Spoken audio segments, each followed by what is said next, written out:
I don't know if I'll ever be over it. African Americans in the War Against Reconstruction. My name is Paul Quigley, and I'm director of the Virginia Center for Civil War Studies, which is housed in the History Department at Virginia Tech, and the center is sponsoring this evening's event. And it fits very well into our mission, which is Civil War era history education in the broadest possible sense. So we offer various events for general audiences, online and in person. We also do academic conferences and lectures. We do K through 12 outreach programs. We support Virginia Tech students in various ways with scholarships and funded internships and things like that. And everything we do is made possible by the generosity of our donors. So I want to express my sincere thanks to them. And if you want to know more about the Civil War Center, about our various activities, you can check out our website, civilwar.bt.edu, nice and easy to remember, hopefully. And you can find us on Facebook or Twitter or YouTube. So tonight, I'm very pleased to introduce our speaker, Professor Kidada E. Williams, who's the author of this book, I Saw Death Coming, which is going to form the basis of tonight's talk.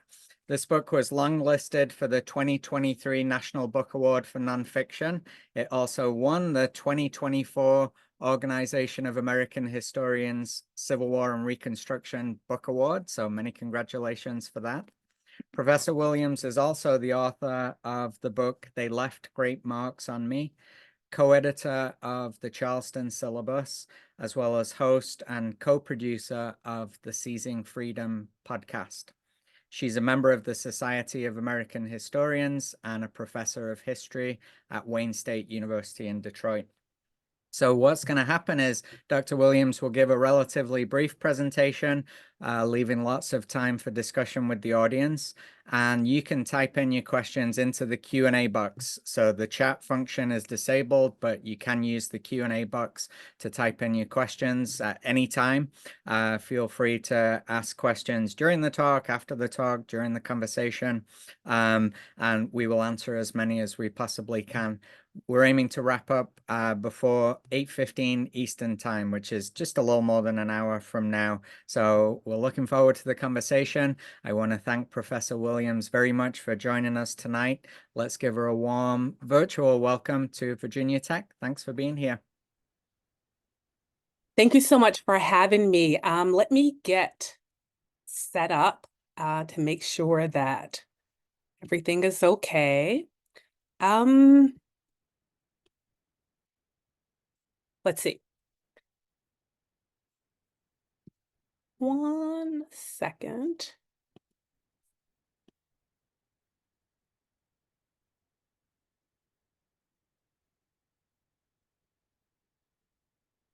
Okay.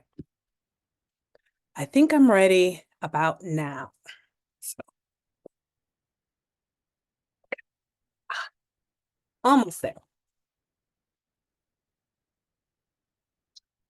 So let's see. I want to make sure that I can advance as needed. Okay, now I'm ready. I Saw Death Coming centers African-American families seizing their freedom, and I'm going to tell the story of one family, that of Abe and Eliza Lyon. So, Abe and Eliza Lyon were lined up on the starting blocks of freedom when slavery was abolished. What we know is that they had dreamed of this moment for most of their remembered lives. So they've been thinking about this for all of their time in slavery, and now they get their chance. And so we see them sprint to fulfill their visions, family, self-determination, and prosperity. By 1870, as you can see from this record of the census, they had accomplished a great deal. Abe was 30 years old, Eliza was 35. They got legally married and set up a village, or set up their family in a little village in Choctaw County, Alabama. Abe was working as a blacksmith, Eliza was keeping her own home, and their 3 children, William, Ellen, and Annie, were all in school. They had a horde of hogs, which indicates they're invested in the market, and they had saved $600, the relative worth of which is about $200,000 today. Now that matters because what we know is that this record of achievement is illustrative of how much the family accomplished in the short distance between the end of slavery and the time when this record of the census was taken. Secession and the founding of the Confederacy were less than a decade in the past, and so only 5 years separated this family from the end of the Civil War. They're living their best post-emancipation life, and I think that this matters because what we're able to see is that all of these records indicate how successful they were. But this success is what puts them in the bull's eye of Confederates who are determined to sustain slavery as much as possible. And so, like many people in the audience, I was either not taught anything about Reconstruction or I was taught that it was failed. So I moved on to research other topics because who spends time studying the failure? But the more I researched records of the era, the more I understood what a truly transformative moment Reconstruction was. There are so many revolutionary developments that the historian Eric Foner has referred to Reconstruction as the second founding after the American Revolution. Families like Abe and Eliza Lyons were part of this transformative moment. And what we know is that they had joined more than 4 million other African Americans who helped snatch freedom from Confederates and tried to build lives where they could live upright after slavery. What the historical records reveal is that by 1870, these Black Southerners had picked themselves up from slavery. They had reassembled their families to the best of their ability. They had worked, they established communities with churches, schools, orphanages, newspapers, mutual aid associations, and more. They acquired land or opened their own businesses, just like Abe had. Others were working, being industrious, they're saving money with their eyes fixed on the prize of having their own homesteads. Black men wanted to vote and serve in office, and they wanted to do this to protect all of these other rights. So we've got even the visual culture from the time period shows how much African Americans are accomplishing. So there are families, churches, weddings, schools, education, free religious life, etc. Some Confederates who hadn't really given up the cause of subjugating and exploiting Black people saw all of these strides that Black people are making as a threat to their ongoing mastery. And so what we see them do is fight to sustain their privileges in the American system. And in short order, Confederates launched this violent, this sort of torrent of violent attacks on Black people who are making the most of freedom, people very much like Abe and Eliza Lyon. In the spring of 1866, white men in Pulaski, Tennessee, formed social clubs in which they sometimes donned masks or elaborate costumes. They played pranks and performed musical entertainment. And the men would call themselves the Ku Klux Klan. In a short period of time, Klansmen went from just playing these pranks, etc., to roaming armed through communities in the middle of the night, conducting these paramilitary attacks on Black and progressive white families.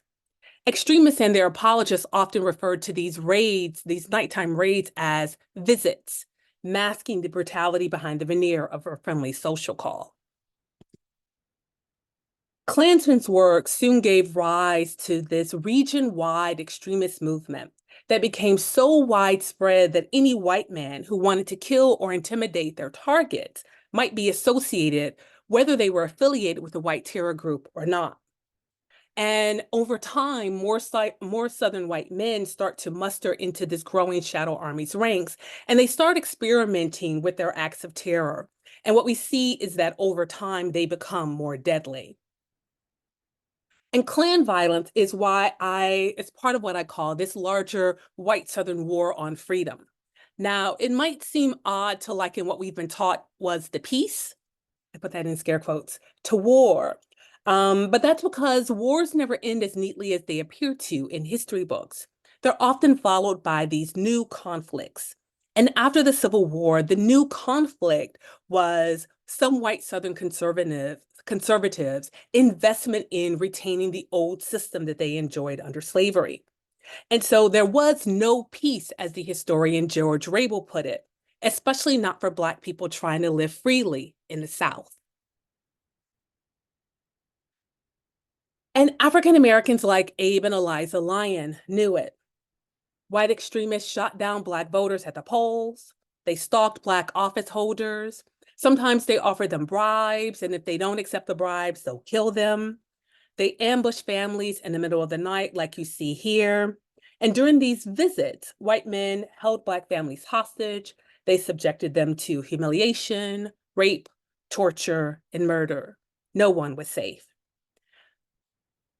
During this period, there are also these countless massacres and other mass killing events as white Southern extremists overthrow Reconstruction. Black people did resist this violence. I think that's important to say. And they do it in ways that make sense to them in the moment. Some hide and flee. Many bore arms, as you see here, the Black men who are swimming to the creek on election day with their guns, ready to defend themselves as necessary. And they do injure or kill their attackers if they can. But over time, white Southern violence is so widespread that Black Southerners often find themselves outmanned or outgunned. Thousands of Black men, women, and children are killed. There are federal troops in the region, and there are some whites and Blacks working together, but not nearly enough to quell the slaughter. And that's why I argue that Reconstruction doesn't just fail or fall apart. White Southern extremists overthrow it, and the rest of the nation essentially lets them. And so I Saw Death Coming tells that story. It follows Black Southern families out of slavery, through them picking themselves up from slavery, through the attacks and their testimonies before Congress. And it tries to show how Black people understood and articulated the human costs of Reconstruction's overthrow and abandonment. And it does that through stories like Abe and Eliza Lyons's. On June 6, 1871, Abe spent the day at his blacksmithing shop. Eliza completed her homemaking tasks. The children, they attended their chores and did their lessons. So it started off like a normal day. The family was in bed at 11 p.m. when someone knocked on their door and asked for Abe. The family hadn't heard of any specific threats, so Abe answered that he was home, and he got up to open the door. But something, perhaps the sight or sound of the men, or his awareness of a potential threat that they pose, whatever it was, we don't know what he felt. What we know is that whatever it was, Abe was so terrified that he didn't move. What the research shows us is that human minds and bodies are wired to sustain themselves, and when under attack, focus solely on survival. When the mind detects a threat to life, like Abe experienced, it triggers these pre-programmed escape plans by secreting stress chemicals to propel the body into action, specifically to survive by running, hiding, or fighting. But what we also know is that for some people, especially those who've had a prior significant trauma, the unthinkable happens. The brain's defense circuitry shuts down completely, and they freeze.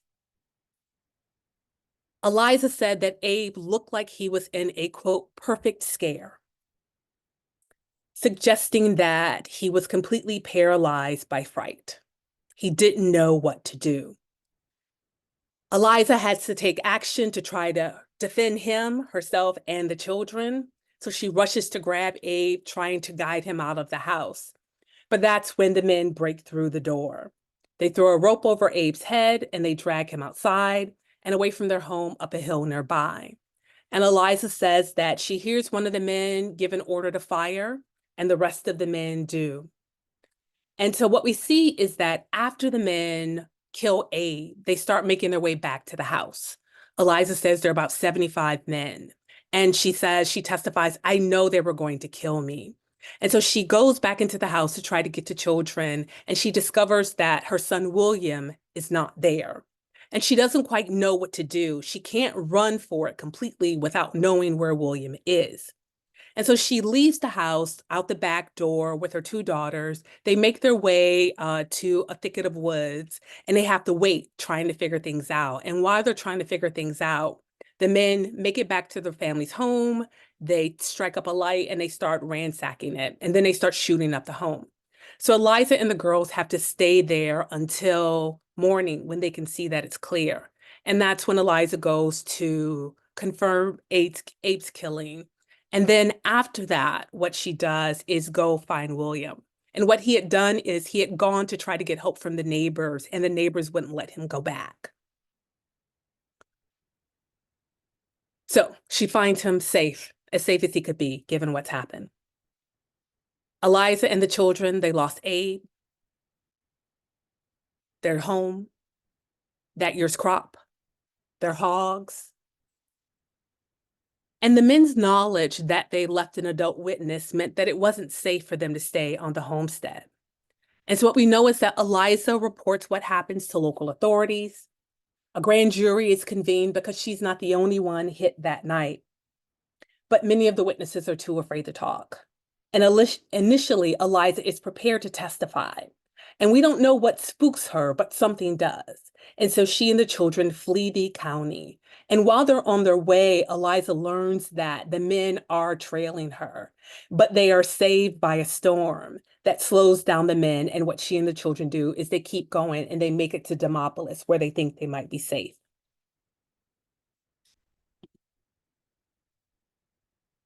Targeted people's reports of attacks like the one on Eliza's family to Freedmen's Bureau agents, Army personnel, local, state, and federal officials are like these urgent dispatches from the front lines of the war on Reconstruction.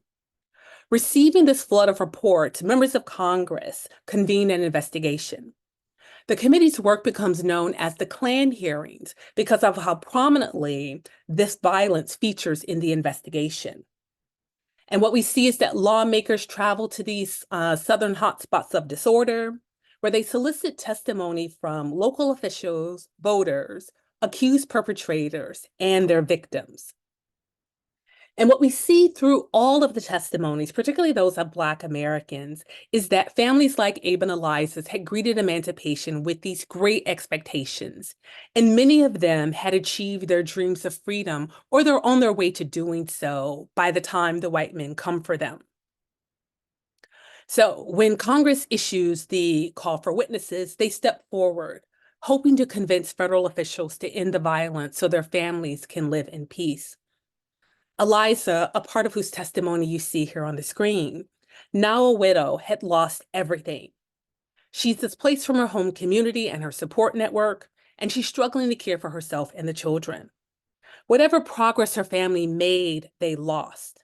And that's exactly what white men waging war on freedom hoped for, to destroy everything that Black people created and leave them with nothing.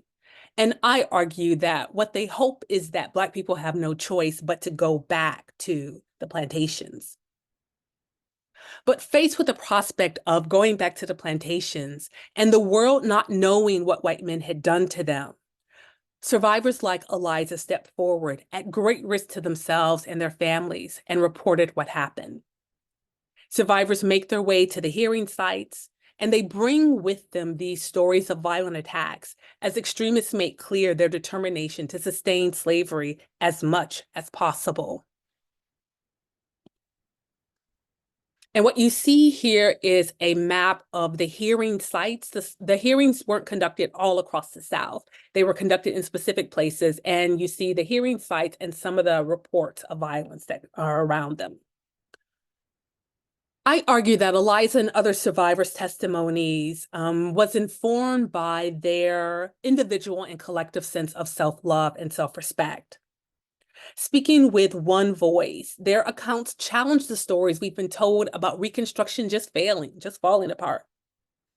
Speaking with one voice, they say that white Southern extremists were waging war on Reconstruction by attacking Black people who were absolutely making the most of freedom. These testimonies would eventually help drive the violence, will help drive the congressional and federal investigation that will drive this violence underground for a period of time. But that's not before they seriously undercut African Americans' freedom and participation in American democracy. And so what we see is that as they're overthrowing Reconstruction, they're crafting what I call the big lie of the 19th century. It's one of several big lies of the 19th century. But this one is that Black, sort of like the Black people gaining access to suffrage, having equal rights, et cetera, that these are all rights that are wasted on Black people. So this is the lie that they tell. And what they say is that they have no choice but to form these white terror gangs in order to protect white Southern honor. So they need to form these white terror gangs to overthrow Reconstruction and install this new system. And so even though Black men are voting and serving in office, they're not doing anything to take away white Southerners' civil and human rights. But none of that matters to Confederates and their supporters. And so what we see is that the big lie is part of this larger white supremacist political project to deny Black people dignity and life and freedom. So they claim that they have no choice, that they have to do this. And they form these white terror gangs and they rape, torture, and murder and assassinate Black people. And then they have to install this system of Jim Crow to protect their way of life. And what we know is that federal officials have the power to enforce the Reconstruction Amendments, but they lack the will to do so. And I Saw Death Coming, I used testimonies like Eliza's to challenge this failure narrative of Reconstruction. And I argue that understanding Black families' stories of racing into freedom and the price white extremists made them pay helps us understand that the arc of American history doesn't always bend toward justice. And this story, I think, is essential for understanding why the fight for justice continues to this day. Thank you.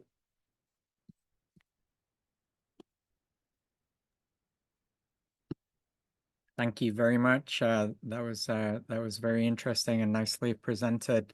I want to encourage the attendees to type your questions into the Q&A box.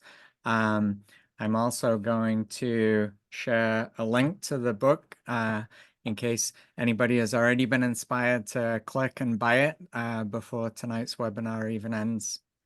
And I'd like to start out with a question about the records that you used for the book, the records of the Klan hearings in the early 1870s. And in case people are wondering, whether they can access these records, how easy are they to get to? What do they look like? How many of them are there? Tell us a bit more about the records. So the records, after the investigation, Congress passed, and I'm just looking for the link that I have that I can put in the chat. Congress published, they're like 12 volumes. And I just put the link in the chat. You can find the records online. And they're organized by state. So they're 13 volumes. You can look at the final reports of the majority and the minority, and you can look at the individual testimonies. You can see how diverse their records are. So these records have been available to historians for a really long period of time. Historians have been examining these records, but they've been looking at them in a very specific way. They've been looking at them to understand the fact, I argue, of election violence. And I argue that the records reveal so much more than that. They reveal, particularly when you're looking at African-American testimonies, they reveal not only the fact of election violence, but African-American witnesses are very clear on trying to communicate to members of Congress how much they accomplished and how much they had lost or were in the process of losing to the violence on Reconstruction. So these records have been there all along. And I first read them as a graduate student, but I read them the way that I had been trained to read them as a historian for the fact of election violence. But I had been interested in other questions, particularly how African Americans live with this violence. And so I had to learn a new way to read these records. I had to pay attention to things that I had been taught to ignore and forget. Those things like people's indications of injury, of trauma, potentially. And so I had to learn a new way to go back to these records, and that's what I did. And I was able to see so much more that was there.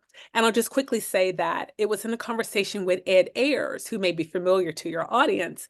Ed had looked at these records too. And at one point in a podcast interview, he says to me, "I know these records. How did I miss this?"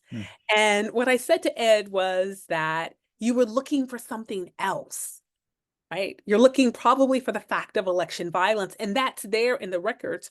But all of this stuff is there too in the same testimonies of Black people that we see that historians have been looking at for some time. Thank you. We have a question from an attendee about the Lyon family. Do we know what happened to them after they fled? So, like with a lot of the families, I lose sight of them. I track families as far as I can in the census. But by the 1880 census, people's names have changed. They've relocated to different, they've relocated, and some of them have died. Some of them have been killed by prior attackers in retaliation for testifying. So you lose track of a lot of people. The Lyons family was one of the families I wasn't able to track over time. Eliza was young enough, she might have remarried. But if she did that and she took her husband's name, it would have been harder to trace her in the records again. Yeah, that makes sense. What about any of the white families who perpetrated the violence? Did you try and trace any of them? Was that not part of what you were interested in this book? So it wasn't part of what I was interested in this book. What I can tell you is that there are researchers right now who are investigating, who are tracking the families. I'm curious about those families, but I only had so much time and bandwidth, and my focus is on African Americans. But those families can be traced, probably easier than the Black families, because there'd be probably more records of them in the South after slavery. Sure. Yeah. One person is asking about federal troops being deployed to, try and protect some of the victims in the former Confederate states. Were they there? How were they trying to do this? Right. So they're there, and that's a question I often get. But part of the thing that there are a couple of issues with that. One, we're officially in peacetime, and so the footprint of the Army is shrinking.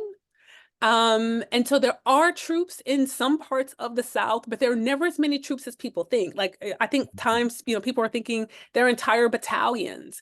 But there are different points in time when we know from the records that there may be 200 troops. So like there's a point in Mississippi where there are 200 federal troops stationed for the entire state. Wow. And they're located down in Jackson. They're not up in the areas where the violence is occurring. And what will happen is that they will send squads up there, but we're talking like 4 to 5 men, right? And that's not enough. And it's often after a lot of violence has occurred. What is also happening is that, and I don't know if the graduate student whose dissertation committee I'm sitting on right now is in the audience, but he's looking at the violence. He's looking at what federal troops are doing. And he's focusing on Louisiana.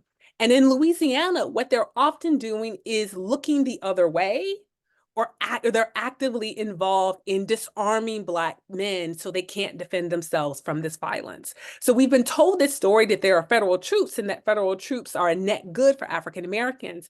And it's not to say that they were absolutely horrible, because they weren't, but we have to pay closer attention to how many they were, and what they were actively doing. And whatever it was they were doing, it wasn't enough to stop the slaughter. Yeah. The hearing sites you showed as a map of where they were located, and one viewer points out that there were very few of those, considering how much territory we're talking about. Is this because of some lack of desire to actually investigate these crimes and hear the voices of the victims? Well, some of it is because there are debates in Congress. So what you have are, you've got progressives who want a widespread investigation. You've got conservatives who don't want an investigation at all, or they want to undermine the investigation. So there are a lot of fights about where they will actually send the investigators, the congressional investigators. Sometimes they won't send investigators to places where governors had at least given the appearance of trying to quell the violence. And so like it becomes really contested. There is much more violence happening across the region. But in those areas where you see it on the map, it's a little bit more sustained. And those governors, at least at different points in time, weren't even trying to do anything to try to quell the violence. Yeah. And was there any protection for those who testified, whether at the hearings themselves or afterwards? I mean, the only protection they might enjoy was their own self-protection. And if there happened to be federal troops in the communities where they lived. And so that's not guaranteed. What they're often doing is having to leave their home communities to go to the hearing site to testify. And what we see in the records is that even at the congressional hearings, is that people are attacked on their way to the hearing, Oh, right? And there are subsequent reports of people having been killed after testifying at the hearings. And so there's no protection. So when I talk about testifying at great risk to themselves, I'm really serious about that. Like many people, they do probably lose their lives as a result of having testified. The hearings are public. People know these are small Southern communities. Extremists, it's in their interest to track and surveil people. We do know that they're tracking and surveilling people and they're monitoring activities. And so it would be very easy for them to seek reprisal on families or members of families who testify, and they do.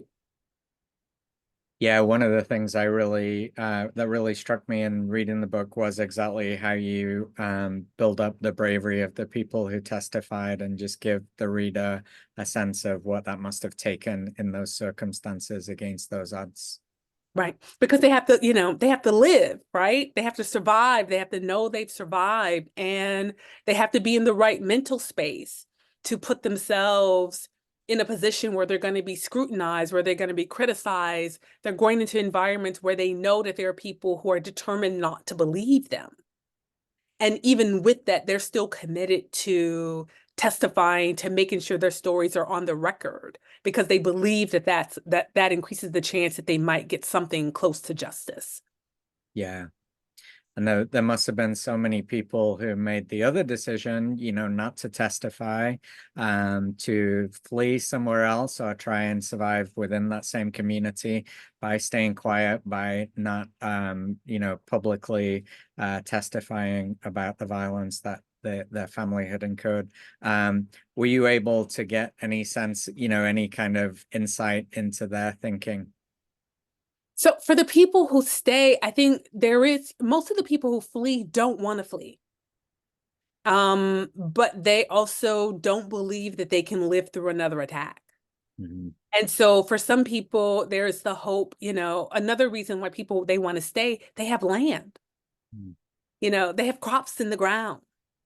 Their dead are buried there. Their family is there. Their entire social network is there. They don't want to pick up and leave. Mhm. And so there are some who think that, well, maybe if I just keep my head down and I don't say what happened, if I don't acknowledge it, then maybe we can continue to live here in peace. And there are people who do that.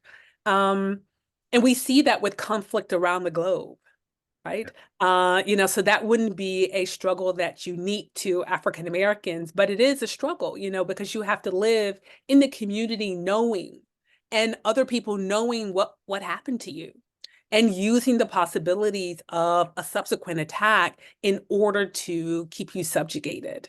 But for some people, the land is so important, holding on to the land and staying with their kin is so important that they will try to stay. But others, they can't stay, even if they really want to. And they try to go back. You see people, they try to go back, but then they're attacked because they're under surveillance. Even when they come back into the community, it's known, and then they will endure a subsequent attack. Yeah. Yeah, one of the things that surprised me a little bit in the book were the cases where the white perpetrators of violence often didn't want the victims or the survivors to leave. They actively tried to keep them there. So it's not like they're motivated by wanting to get rid of the African Americans around them. It seems like they want them to stay and control them. Right. And I think that's one of the things, even like with Jim Crow, like, when I teach my students have been taught that Jim Crow is only about separation. And what they don't realize is that it's about complete subjugation. And so white people in this time period who are invested in segregation, they are comfortable in Black people's presence, but it's only if Black people enter a completely subjugated position to them. And so what we know is that these extremists, they want Black people to stay, but it's on white people's terms. So they want them in the conditions that they had them during slavery. And if they can't get exactly slavery, then they will try to get the next best thing. And that's what they'll do with the violence and Jim Crow. Yeah. Thank you. So one eager viewer has already clicked the link to the records and begun to explore them. And they have noted that there's a majority opinion versus a minority opinion in these records. And they're looking for some explanation of that. Right. So the majority opinion is the majority party in Congress. And so at the time, these are Republicans. The minority report is a report written by conservatives. Those are in the Democratic Party at this time. So you'll see like the majority report. What you'll notice about the majority report, if you're familiar with the scholarship, is that the majority report syncs with the scholarship, the evidence-based scholarship. The minority report is essentially the report of extremists and their enablers. So it's in their interest to downplay the violence, to say there's nothing happening here. In some instances, they say, this isn't anything new. This is just the South, right? It's Southern culture.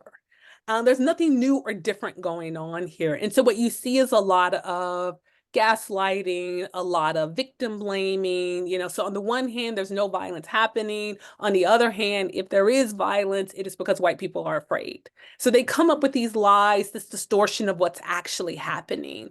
And we know that it's a distortion because you've got so many other records that prove that what they're reporting, what they're claiming is a lie. You've got federal officials, you got troops on the ground who are also saying that Black people are not instigating this violence. Black people are doing exactly what they're supposed to do. Some are even saying they're doing exactly what we told them to.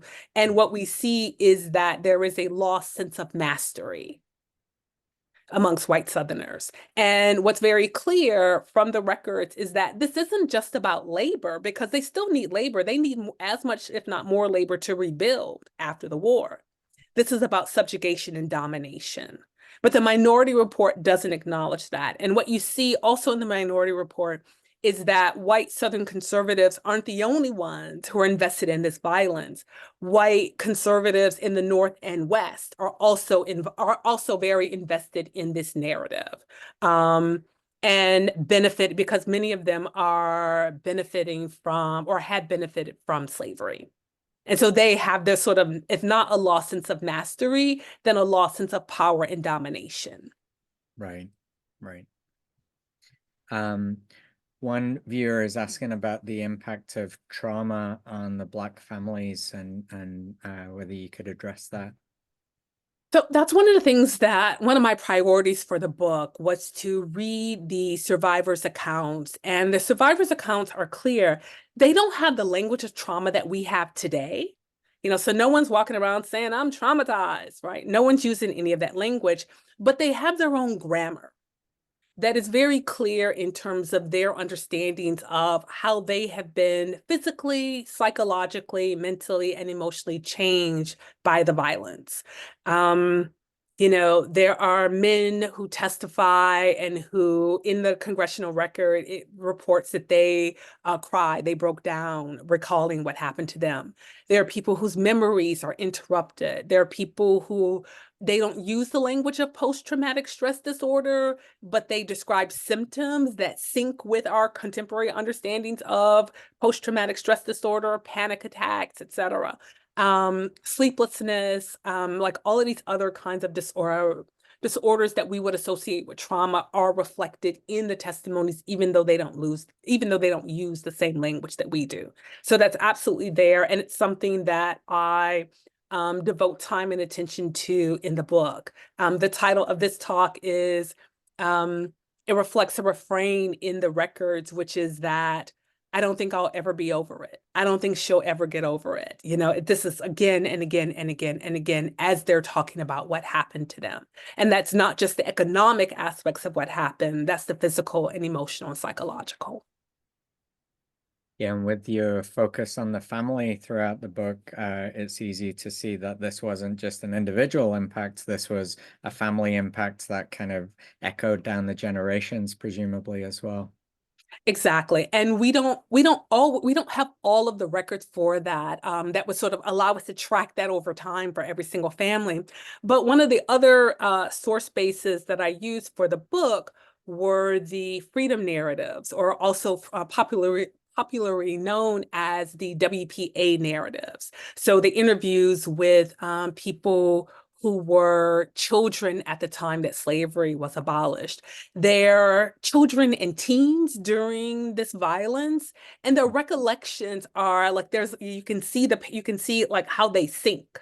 But they were children at the time, but they've got the perspective of adults about what the violence did to their families. And so they also indicate like significant loss and absolute devastation about what's happening to families during this violence. Yeah. We talked a bit before about federal soldiers and what they were doing or not doing during this time. What about Black militia? Were they around? Were there former Black soldiers who had fought for the United States? What role did they play in all of this?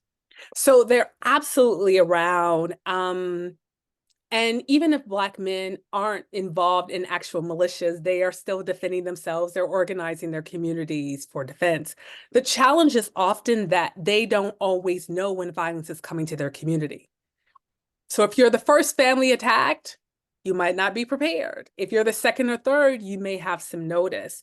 And so you've got this Black militia movement that exists throughout the South, but what they're encountering is often attacks and encroachment by the state to demobilize them, to disarm them. So they exist. And, what you see is that at different points in time, militias are able to quell some of the violence, or the extremists won't attack in specific communities where the militia is well organized.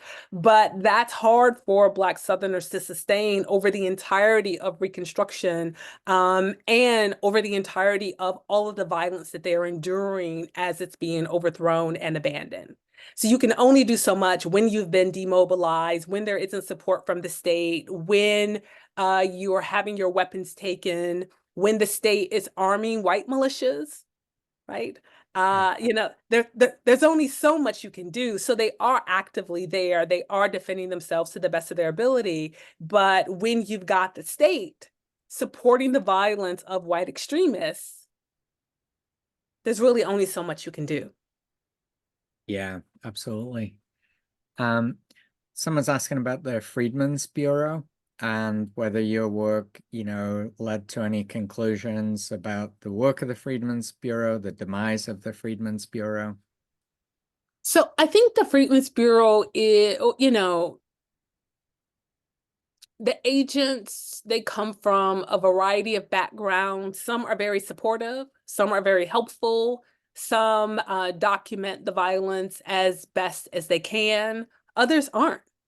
And we know that the Bureau was underserved, it was undermined, kneecapped with the Johnson administration and by subsequent Congresses. So it didn't get the support that it needed to do its work. It also didn't have the power that it needed to do its work. And so the Bureau is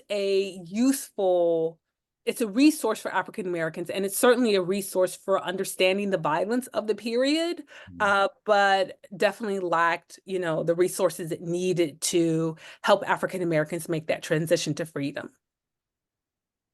Great. And back to the investigations, the hearings, were these undertaken only by white people? So were the investigators all white? Yes, the investigators they're members of Congress, Yeah. right? And it's not to say, like, I don't know that there are Black lawmakers at the federal level who participate in the hearings. What I do know is that they participate in the larger conversations where you see the legislation pass and the discussions about forming the Joint Select Committee. Yeah. An interesting question about geography. You obviously focus on those states of the Deep South. Was the same kind of violence happening in the border states, even the Midwest and the Northeastern states during this time period? So that kind of violence is definitely happening in the border states, particularly in Kentucky, Mm. right? And people say, well, Kentucky didn't succeed, right? But they had slavery, and they had those investments there, and so you do see similar violence in those areas because this is about slavery and domination. I think for the Midwest, you see violence to be sure, but it's not as extensive because the Black population in those regions are so small at the time. Yeah. But as those populations start to grow, you do start to see more violence in those communities, particularly in Southern Illinois, Southern Ohio, Southern Indiana, and it sort of grows, it escalates from there. Yeah, and I guess by the time the second iteration of the Ku Klux Klan comes along, that's why those are some of the seedbeds of that movement. Yes. Um, Back to the Lyons family, whose story you told in the presentation. So you mentioned that their financial status was quite strong in 1870. Do you have a sense of where that came from? Where they started financially when slavery ended? Were they literate? Is there any information in the census about that? Right. So with the families, they're being paid for their labor, right? I think, for a lot of people, there is this sort of there's this idea that Black people aren't capable of taking care of themselves after slavery. They're fully capable of taking care of themselves. The question is whether or not they're being paid they're being paid a wage. And where we see with them is that breeding hog. So he's got his own blacksmithing shop. He Mm. leaves slavery. He's able, because he's a skilled laborer, he leaves slavery, he's able to open his shop, right? And he's able to charge and be his own businessman. So they're able to save money. Eliza works on the plantation only to make extra money, right? And they're breeding hogs. Mhm. And so, they've got their own steady income. They are on the rise. And their plan had been to buy land and build a home in Demopolis. But they were still just, they were in that period. What we see from the records is that it takes families about 3 to 5 years of hard, backbreaking work and saving every single dime to buy land. It takes them about 3 to 5 years. So it's interesting that by the time many families are getting access to land is when the violence is really intensifying. And so they're able to get land because they're working. And there's this period of time where sharecropping, before it became really, really exploitative, there was this period of time where people were able to sharecrop for 1 or 2 years and come out ahead. But that changed the longer Reconstruction lasted, right? Their ability to earn money and save decreases as merchants and landowners start to conspire to extract as much wealth from them as possible. But for those people who are able to get in early, those people who are skilled laborers like Abe, they're able to make money and save. And we see that in the congressional records, or in the testimonies. You see the variety of their employment. They're selling hogs, they're selling chicken, they're making baked goods, things that they had done, many of them had done during slavery. They are now in the marketplace working for themselves. And they're being paid for their labor. Labor is being exploited, but they're still being paid. And as long as they're saving their money, which is what they're doing, they're able to, have those dreams. But what's increasingly happening is that white Southern extremists are doing more and more and more to try to extract their earnings because they see what Black people are capable of. Yeah, And so you see more and more violence. I hope that makes sense. But yeah, it's not absolutely. it's a struggle, but it's not Mhm. impossible for people to save $600, which is what people are doing because they're able to buy land. And they're not, they may not be able to buy 100 acres of land, but they're able to buy land. And what they're doing is they're building on that over time. Yeah, and then the tragedy is that makes them more of a target to the perpetrators of violence then. Exactly, because what we see with a lot of families is that as soon as they buy land, like when they literally move onto the land, that's when they're attacked. Yeah. Or when they get their crops in the ground, Yeah. right? Or, just before harvest, they're attacked. Yeah, and as you mentioned before, that makes it much more difficult for them to flee as a response to violence. Yes. And it also means that they have to start over completely from scratch again, right? Imagine having done that already coming out of slavery, being attacked, and then having to do that again. And what we see is that some people, they are left disabled by the attacks.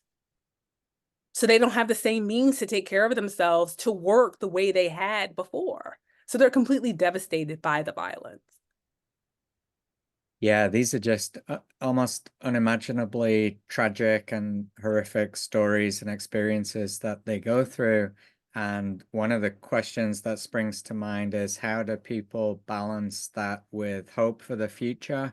And then for you as a historian, how do you, kind of find some meaning in these awful, awful experiences that you're writing about? Right.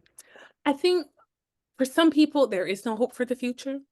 I feel like that's clear in the record. Um, they are undone by what happened to them, and there's no sense of recovery or possibility or ability to think about tomorrow. But for other people, the argument that I make by, and it's through my reading and interpretation of the testimonies, is that their belief in themselves and the possibility of the future, their sense of obligation to take care of their families, to build a better world for their children, to draw lessons from seeing their parents attacked, is what inspires that freedom generation to forge ahead. And for me, that is the sort of that thread of hope that I hold on to. In addition to the fact that they testified that they left those records because they didn't have to. Yeah. They felt compelled to tell those stories as a sense of self-love and self-respect, and what Toni Morrison called self-regard, like a regard for themselves as individuals, as a people, as survivors, as Americans. They wanted the nation and the world to know what happened, and they wanted justice even if they didn't live to see it. And so for me, the fact that those records have been there all of this time, and I argue in the book that they've been waiting for adequate witnesses, and not just witnesses, people to know the violence that happened, but to know what African Americans thought the violence did to them and what they lost, and to and sort of use that knowledge to try to build a more just world. Yeah. That is the sense of obligation and commitment that inspires the work that I do. So even through the darkest times, it's that sense of obligation, it's the ethic of care for my subjects that drives my interest in making sure that people know these stories. Because if people say that Black people's lives matter, then they need to know this history, and they need to know how Black people survived, and what they believe justice could look like. Yeah, and the ethic of care, I think, really shines through from every page of the book. So you've really succeeded in conveying that in the work you've done here. Thank you. Yeah. So do you get a sense from any of the people you've studied that the experience of having gone through the Civil War and emancipation maybe made them think that even though things can get worse, a lot worse as they were experiencing, things can also get better? Did they think back to the trajectory of emancipation in the 1860s as a way to get through what they're dealing with in the 70s? Yeah, like I think they did. You can see from a lot of the records, they're like, they don't literally say I survived slavery so I can survive anything, but I think that there is a clear understanding that they had a sense of interest and debt and responsibility to carry on. And so if they could, that's what they did. And they also instilled lessons in their children and grandchildren about who they were and what they were capable of. And I think that is whether they left the South and relocated to another place or whether they remained. We see both, looking at the trajectories. And I've met some families who are descended from people who testified at the hearings, and they know who their people are. and they know what they went through, and that inspires, that informs the family's sort of sense of commitment to themselves and to the future. And I think there are lessons to be drawn from that. But I also think that we shouldn't look down upon the people who could not do that. Mhm. Because the violence is so devastating that the fact that they lived was all they could do. And that makes sense. And we have to honor that too. Absolutely, yeah.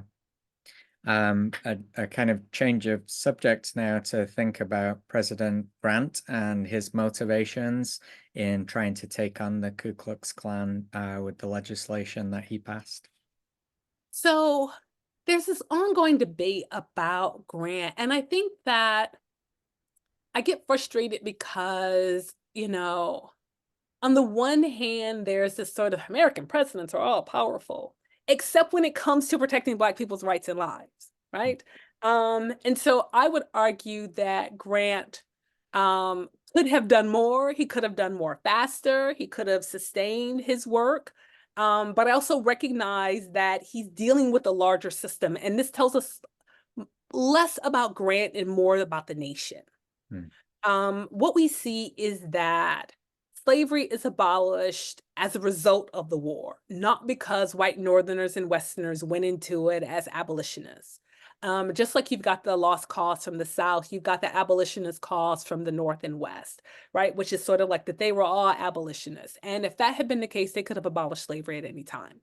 That's not who they were. So that's not what they did. In the North and West, we know that the vast majority of white Americans accept emancipation in order to end the war quickly. And so they're not gung-ho about emancipation. They're not gung-ho necessarily about protecting African Americans' rights or even using federal troops or federal resources to end the violent attacks and make sure that the Constitution is protected regarding African Americans' rights. And so people like Grant are operating in this environment. He is president of the United States, and there is some interest clearly by Black people and by some Black progressives or by some white progressives to make sure that they protect African Americans' rights. But the vast majority of the white American public is less interested in doing that. Because if they were, they would have been electing people into office who were going to make sure that they protected African Americans' rights, but that's not what they're doing. Because they have their own anxieties and frustrations about emancipation. Northern and Western states, if you look at California, California's resistance to the 13th, 14th, and 15th Amendment.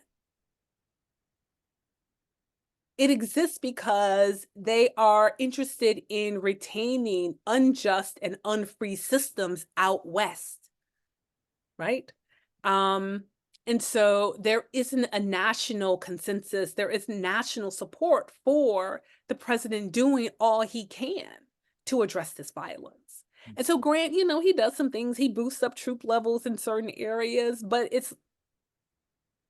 a lot of it is too little too late. Right? And so there is this kind of back and forth, I think, between historians over the work that Grant is doing. There's some who want to, hail Grant as a hero, but I don't think that the vast majority of African American survivors or even members of Congress, Black members of Congress at that time, saw him that way because they recognized that he could have potentially done more and sooner. Yeah.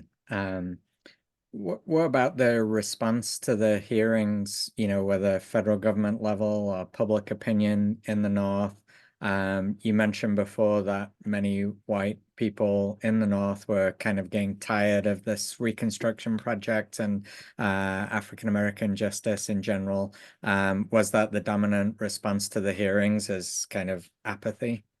So I think there are some people who are like, well, yes, this is terrible. Maybe we should do something. But they're also operating with the sort of white extremists and their enablers that sort of competing narrative.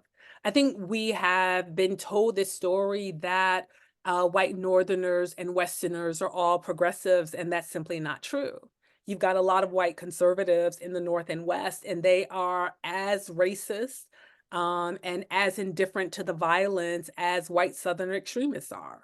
And so they are enablers of the violence by virtue of doing what they can to resist any investigations, to resist appropriations, to provide more funding, etc. So they are complicit in Reconstruction's overthrow and abandonment. And so I think there is a kind of collective shrug to the hearings for a lot of the white population.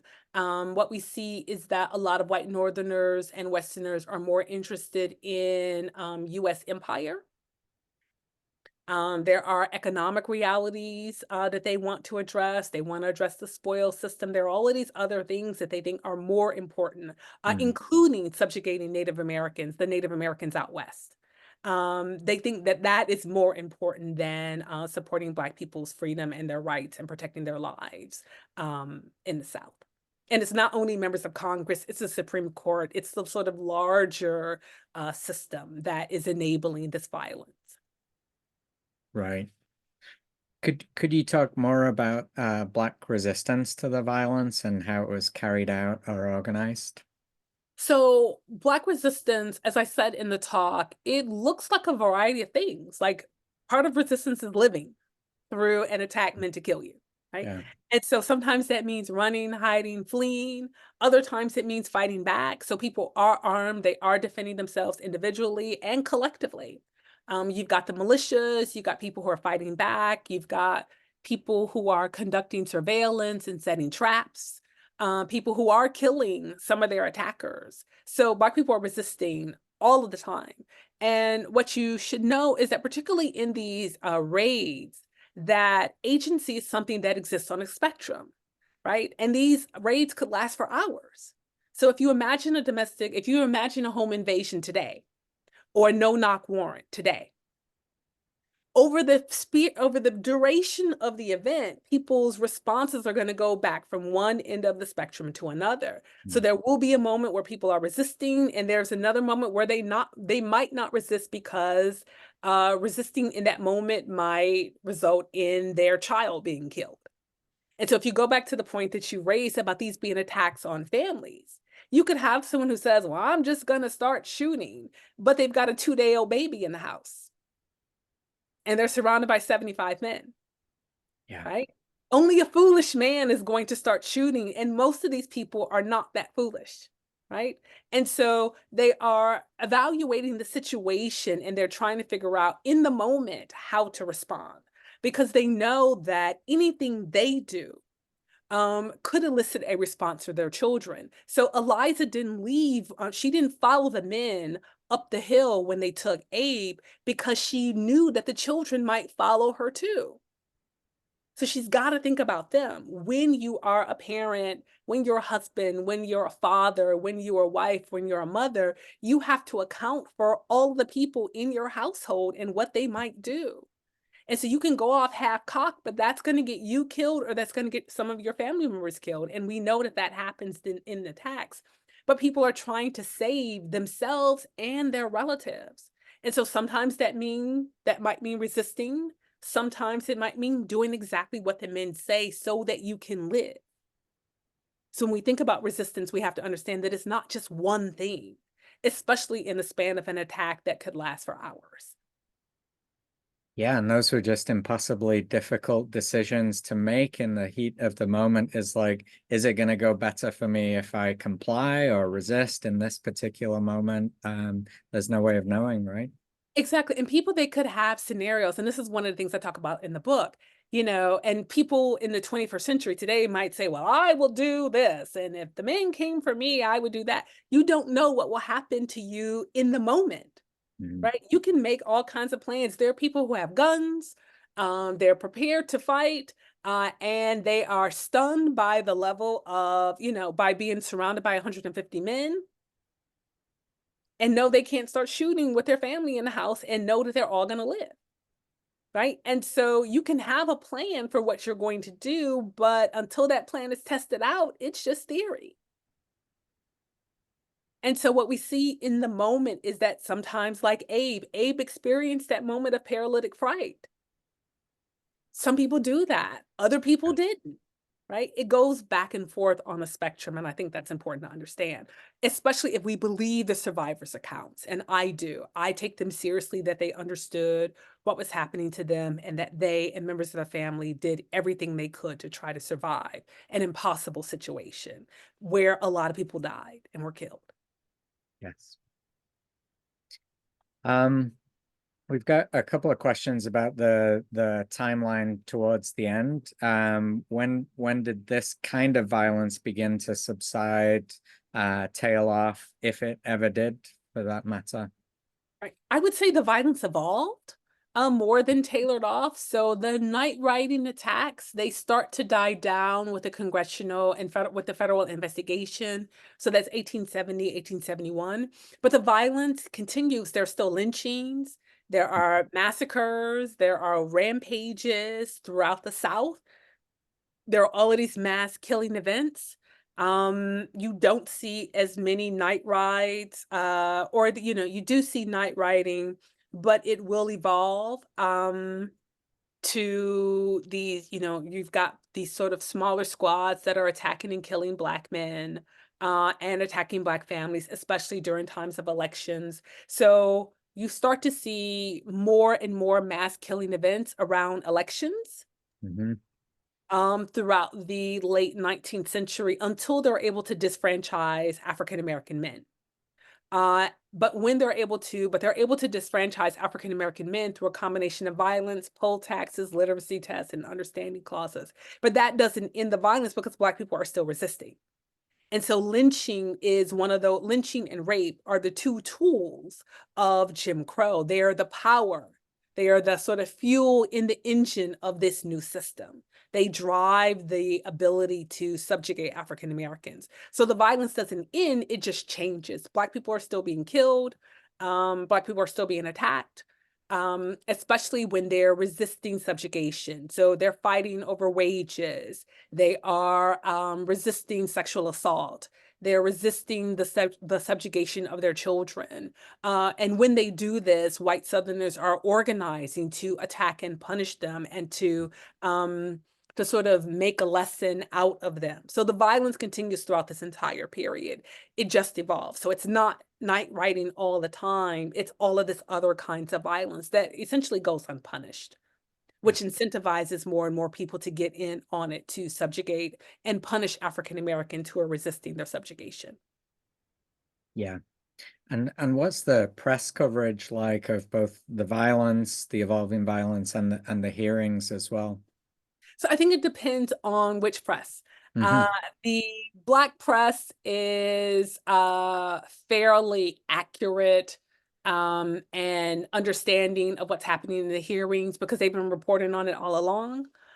Some of the white progressive press is doing the same thing, but a lot of the white press, particularly what we would today call white legacy media or what will become white legacy media, they are enabling the violence, glorifying perpetrators, printing disinformation, doing all of these things because they share the larger society's investments in white supremacy. So it's in their interests, right, to to act as stenographers for extremists who are committing atrocities in the South. So it's not just the press isn't just one thing. It wasn't then and it isn't now just one thing. So you've got to look at the diversity of the press.